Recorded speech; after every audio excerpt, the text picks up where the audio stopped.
Hi guys, Michael back with Horizon Trading. Today we're going to be looking at what's the deal with Forex brokers. Okay, so yeah, I want to get into kind of how brokers work, what kind of brokers there are, and the sort of misconceptions people tend to have, right? So a lot of people seem to think that when you lose, a broker makes money, right? Now this isn't always the case. There are, in fact, two kinds of brokers, okay? So there are A-book brokers and there are B-book brokers.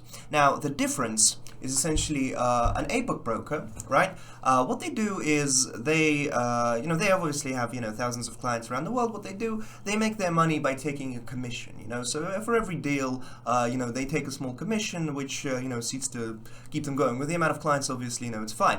Essentially, they take your, you make a deal, they push your deal right into the interbank market and match your deal up with someone, who's trading on there, and that's how you make your money on that, and they make their money off of a commission. Now, B-book brokers, they're a bit different. Essentially, a B-book broker, they have a tendency to trade against you. Essentially, you have to understand that there are two types of brokers. There are also two types of traders, right? There are profitable traders and there are not profitable traders, okay? So, essentially, when a B-book broker sees, a trader, a broker, typically knows what kind of trader you are. Now, the reason they know this is because they employ a group of people called quantitative research statisticians. Now, that's a mouthful. They're generally called the quant guys, kind of in the business. So basically, they build a very complicated, fancy statistical model as to what kind of trader you're going to be. So they take your trade history, they take your leverage, they take where you put your stop losses, when you trade, how many deals you make, essentially all the information about your trades, and they put it into a model which outputs whether you are a profitable or a non-profitable trader in the long run, right? So you may enter and you may lose, say, 5 deals in a row, but the fact is the way you trade in the long run, chances are you're going to make money, right? So typically brokers, they can be either both, or one of these types. So some brokers, when they see that you are a profitable trader, what they do is they put you straight into the into the interbank kind of market, and you're able to trade there. Now, they don't really care whether you make money or lose it, because there they don't really get any piece of that money. Now, when they see that you are a non-profitable broker, when they think you're going to be unsuccessful in trading, what they do is they in fact take the other side of a trade. So, for example, in that case, if you say make $100, they lose $100, and if you lose $100, they make $100. Okay, so they take the other side, and that way they tend to make money off of you rather than actually off of commissions, although they don't generally take the commission as well. The thing is that, obviously some brokers, they're only, say, B-book brokers. Now, you'd think that, well, how could they possibly make money? What if they have a good amount of successful clients? Well, as we know from experience, most people that go into Forex don't tend to be particularly successful, so B-book brokers do, in fact, have the ability to exist effectively. Okay? Now, I think you'll agree this all begs the question, how does this really affect you? I'd say it doesn't. Honestly, it doesn't really matter. You're unlikely to know whether you are considered an A-book or a B-book trader by a broker. Of course, it would be nice to know if you are a B-book, just because that means that, these very sophisticated people who assess traders for a living seem to think that your strategy or the way you trade isn't, particularly effective. And, I think that's a good incentive to actually change up the way you're trading. Okay? So generally speaking, what happens is, if you were originally unsuccessful, for example, and then you start making money and you change up your strategy or whatever, the quant guys, they see that that you changed your model, your statistics become increasingly good in the long run. What they do is they simply push you through to the liquidity providers instead of taking the other sides, because they know that in the long run they're going to start losing the money that they were making from you. Okay, so it's as simple as that, right? They see you starting to make a profit, they're like, well, okay, good, and they just push you through to the interbank. Otherwise, they take the other sides, and they kind of provide liquidity themselves, which means that when you lose money, they make it. Okay.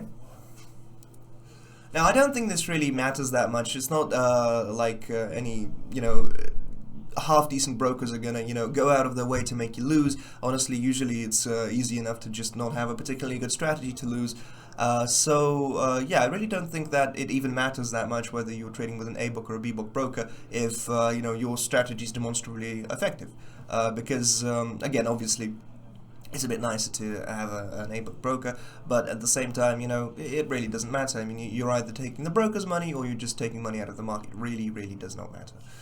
Now, there is a third type of broker which I forgot to mention, which is the kind of desk broker. So essentially, what they do is they wrap their prices around the interbank price, and they give you a fixed spread, right? Which generally tends to be an all right thing to have, as opposed to STP brokers, where their swap's always changing. Sorry, their spread's always changing because their price isn't tied that much to the interbank. Now, the issue with service desk brokers is they simply make their money on the spread and your predicted losses. So what they can do is they can just not let you have a trade, which is not the best. Now, the thing is with service desk brokers is they're the most likely to face accusations regarding the fact that, they execute orders in an unfair way because they have full discretion as to how to execute them. Essentially, their losses, your losses are their gains, so they're the ones, you should be careful about. So try to find out if your broker is a market maker, if your broker is, in fact, a service desk broker, right? Because that means he's most likely B-book, which means that the chances are they're not that great for business. So as soon as you start making money, as soon as you start becoming profitable, they might not want your business anymore. That's the issue. Right, now if your broker is regulated, chances are they're not going to go out of their way to kind of make you lose, to fill your stops or whatever. Really, there are enough losing traders out there for them to make their buck. A lot of traders seem to want to blame the broker.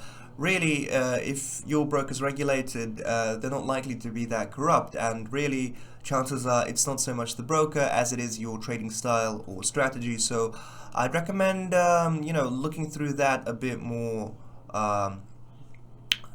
diligently, rather than, saying, well, my broker's shit, so obviously I lost so much money.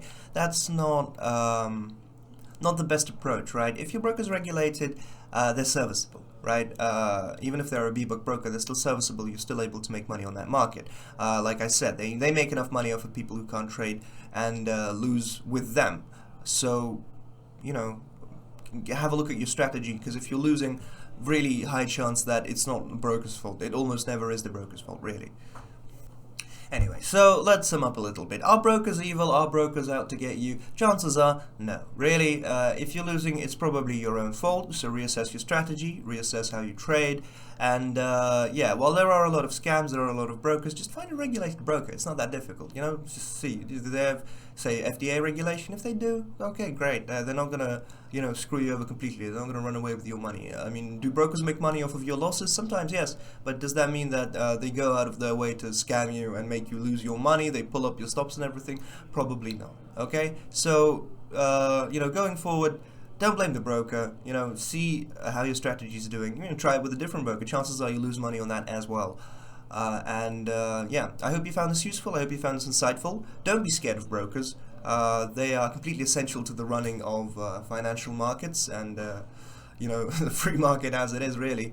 So, yeah, there's no reason to be scared of them. They're not these scary, conspiracy sort of corporations that want to steal your money. They're just a gateway for you into the market. Without them, you wouldn't be able to trade and you wouldn't be able to make money. So, just find a good broker and find a good strategy. That's really all it is.